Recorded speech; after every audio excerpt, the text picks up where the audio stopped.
Let's return to one of the subjects we've been discussing this morning, and that is food waste. It was the subject of our first tease of the day this morning. We asked you which sort of food do you think gets thrown away the most in this country, and there are two answers. Bread and potatoes are what gets thrown away the most. So maybe you've got some specific advice on how to make sure that doesn't happen. We were hearing about a friendly Norfolk-Suffolk competition going on, bit of local rivalry, on food waste this time. It's part of the Street That Saved, a scheme to reduce the amount of food we chuck out. It'll see residents of a street in Thetford going up against one in Lowestoft to see who can make the biggest reduction. It's being run by Norfolk County Council, the Suffolk Waste Partnership and the environmental charity Hubbub. Here's Martina Glason, who's a Waste Reduction Officer at the County Council. When people think about food waste and throwing things away, they think about the thing that they put into the bin. But what you also need to think is about the production of that, and then resources that have gone into the production of that food waste as well. So it's not just that thing that you throw in the bin, but it's also, the land, the water, all these, the transport that it has taken to create that food. And that's a huge amount. And actually, food waste is one of the biggest contributors to climate change. Food waste is something where we can change something as well at home. It's in our hands a bit, I think. And that's really empowering to have that knowledge that you can do something. Well, let's hear from somebody who's taking part in this challenge. We're going to talk to Carol Burgess, who lives on Staniforth Street in Thetford. Morning, Carol. Good morning. You're flying the Norfolk flag here. Norfolk. You're part of the Norfolk team for reducing food waste. Tell me why you were so keen to get involved in this.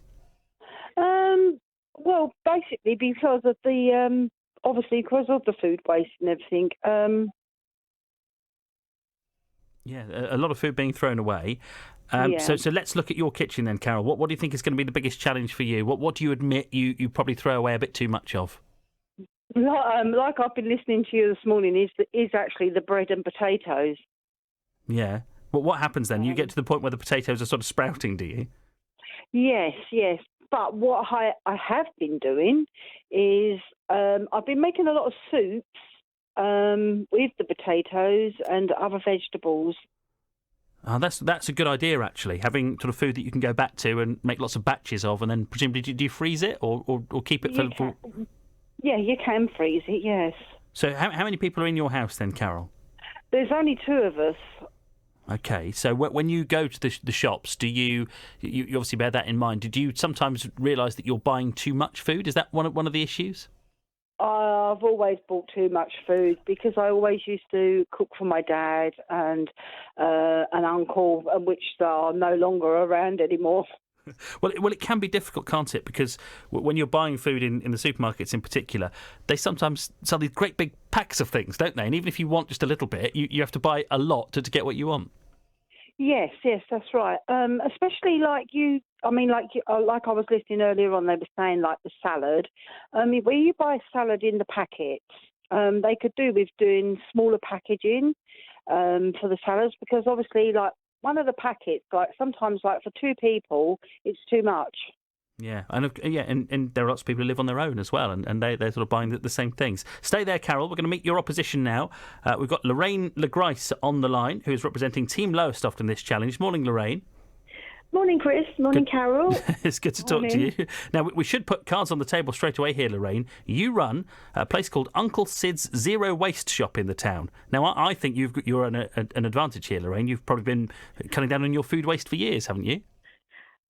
Probably only the last couple of years, but there's lots more that we could be doing as a couple. So yeah, I'm looking forward to the challenge. What do you admit to throwing away too much of then, Lorraine? What are the problems in your house? Probably things like salad doesn't get used as quickly as it should do, so it goes a bit brown and there's not a lot you can do with it. So that sort of thing. Maybe bread goes quite. Bread doesn't get used as much as we would like. So. Yeah, you're right with salad. That can be a bit depressing, can't it? When you go to the fridge and you get your bag of salad out and it's all just looking a bit sorry for itself. I can't face that either. There isn't anything you can do with that, is there? Well, I'd like to know if we can. Yeah, well, absolutely. But presumably, Lorraine, this challenge, it's all about cutting down on the amount of food you're wasting. So how confident are you, Lorraine? What do you think is going to be the big challenge? I think there's a lot of our residents who are taking part think that they don't actually waste much food, but it'll be interesting to see what we can actually do better at. So whilst you think you don't throw very much away, because we've got to log it for the first week and then the last week of August, that'll be interesting for us to look and see actually how much we are wasting. So. And Carol, back in Thetford, is everyone in your street ready for this? Are they up for taking on Team Lowestoft? I think so, yes. How confident are you then, Team Thetford? How confident are you? Fairly confident. A little bit at first, I was a little bit nervous, but wait and see what goes along. Any fighting talk from Team Lowestoft, Lorraine? How are you feeling about this? Well, I was feeling okay until yesterday, until everything started to become a battle. Well, it doesn't have to be, does it? I don't know what the prizes are, but you'll be able to. We'll try and get you an Olympic gold medal or something like that to show which street in Norfolk and Suffolk can waste at the least food. Well done to Team Thetford and Team Lowestoft. You heard from Lorraine Le Grice, who's part of that street in Lowestoft that is taking part in this, and Carol Burgess from Staniforth Street in Thetford. You see, you can turn everything into a competition. Everyone's got Olympic fever, Tim. Everything's becoming competitive. Very much.